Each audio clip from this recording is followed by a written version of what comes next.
नमस्कार, मैं हूं बिलाल मलिक और आप देख रहे हैं मेरे साथ लोकमंच। जी हां, जिस तरह से लगातार कोरोना काल चल रहा है और इसी कोरोना काल में लगातार उत्तर प्रदेश पुलिस लगातार ईमानदारी से अपना काम कर रही है, शासन प्रशासन अपना काम कर रहा है और हम सबकी सुरक्षा में तैनात है।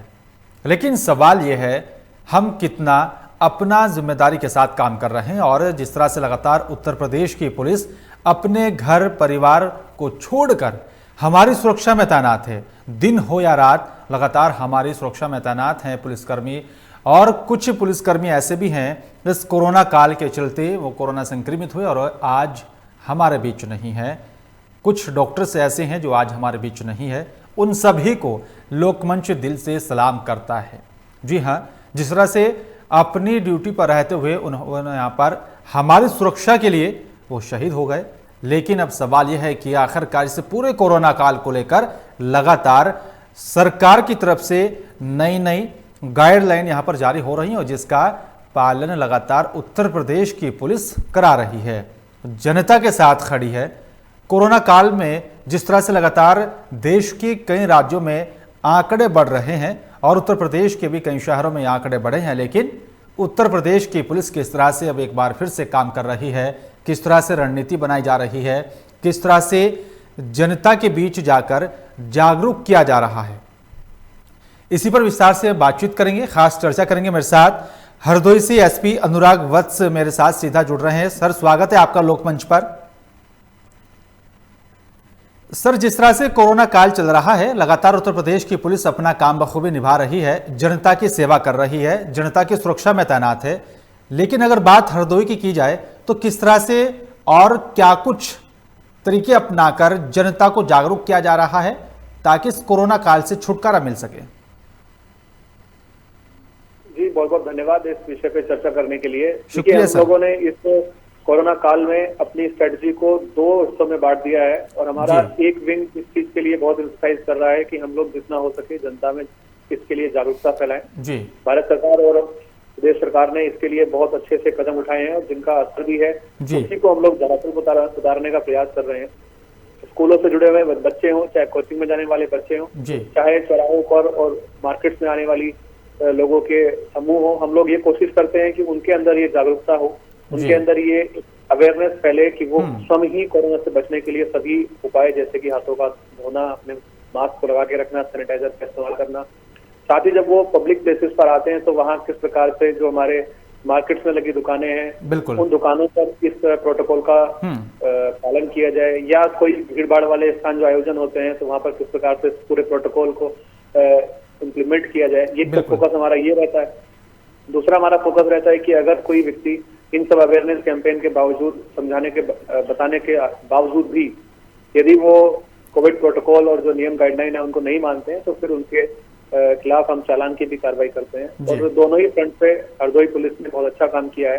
और मैं आपको बता दूं कि पिछले 15-20 दिन में जो हरदोई में जो आंकड़े हैं कोरोना के, उनमें बहुत भारी गिरावट आई है और जो संख्या जो पहले 70, 80, 100 तक जा रही थी वो संख्या आज 10 में सिमट के रह गई है।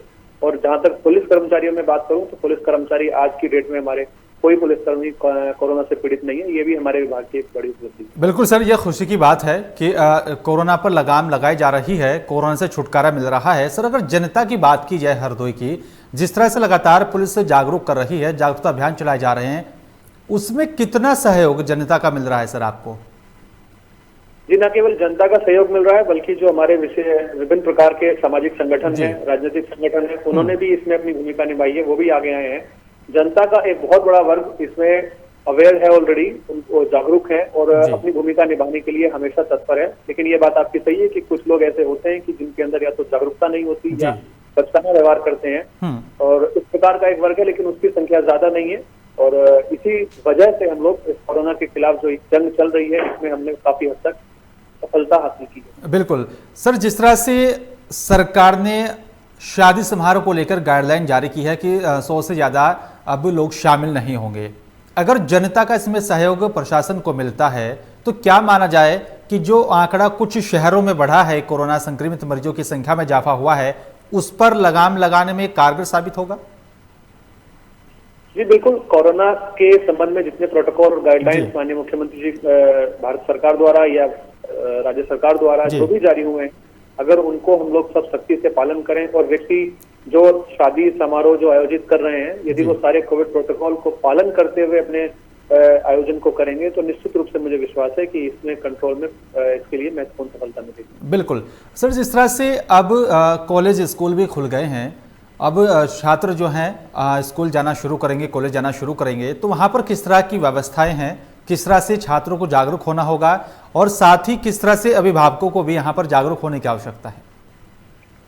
जी देखिए, कोरोना एक ऐसी महामारी के रूप में हमारे सामने आया है जिसमें कि समाज का हर वर्ग, हर तबका, हर उम्र का व्यक्ति इससे प्रभावित हुआ है। तो जाहिर सी बात है कि इसके प्रति जो जागरूकता है वो भी हर वर्ग में ही होनी होगी। और जहां तक स्कूल में जाने वाले बच्चों की बात है तो उनकी सुरक्षा के लिए भी ये बहुत जरूरी है कि जो प्रोटोकॉल, जो गाइडलाइंस जारी किए गए हैं, बहुत सोच समझ के जारी किए गए हैं और वो कंसल्टेशन के बाद जारी किए गए हैं।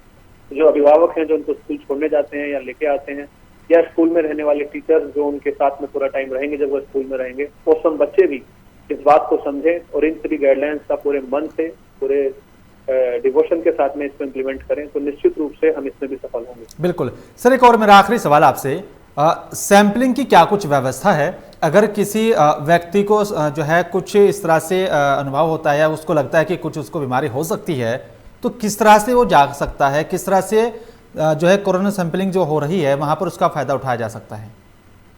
देखिए, डिस्ट्रिक्ट एडमिनिस्ट्रेशन द्वारा इसके लिए बहुत बड़े स्तर पे अरेंजमेंट्स किए हुए हैं और एक कोविड हेल्पलाइन नंबर जो पिछले कई महीनों से ये जारी किया हुआ है वो बहुत सुचारू रूप से चल रहा है। किसी भी व्यक्ति को अगर इस प्रकार का संदेह है या उनको कोई भी डाउट कोरोना से संबंधित है तो वो हेल्पलाइन नंबर पर निःशुल्क फोन करके प्राप्त कर सकते हैं।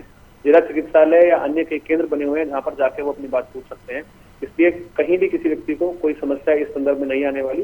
डिस्ट्रिक्ट एडमिनिस्ट्रेशन ने इसके लिए बहुत उसको फैसिलिटेट करने के लिए पर्याप्त इंतजाम किए हुए हैं।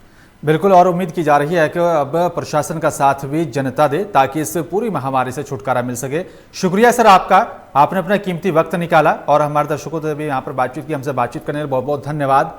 सवाल यही है कि हमारा जनता की तरफ से कितना सहयोग प्रशासन को मिल रहा है और किस तरह से ये आंकड़े कुछ शहरों में बढ़े हैं, कुछ शहरों में कम हुए हैं।